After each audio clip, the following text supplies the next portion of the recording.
Baru-baru ini, Ashanty tampak jejingkrakan saat lihat Arsy Hermansyah tampil di kompetisi menyanyi Amerika Serikat. Tak hanya jejingkrakan, Ashanty juga mewek tak karuan lantaran Arsy Hermansyah lolos semifinal di kompetisi di Amerika Serikat tersebut.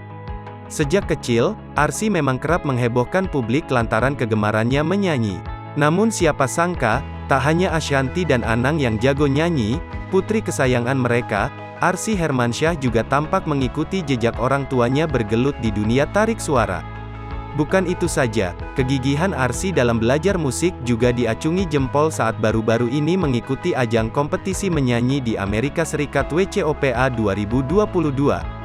Ditemani sang ibu, Arsy sukses membius para juri dengan suara jernih dan polosnya. Hal itu diketahui dari unggahan di akun Instagram @ashanty_ash pada Sabtu, tanggal 30 Juli tahun 2022. Saat Arsy memasuki panggung, tepuk tangan pun langsung bergemuruh. "Hello," sapa Arsy ke juri dan penonton. Berbeda dengan anaknya, Ashanty tampak sangat gugup. Meski begitu, Ashanty langsung jejingkrakan saat Arsy mengakhiri lagunya dengan sempurna. Tak hanya itu, istri Anang Hermansyah itu bahkan juga mewek melihat putrinya banjir tepuk tangan. Tak disangka, dari penampilannya itu, Arsy dinyatakan lolos ke semifinal dan menyingkirkan 400 peserta.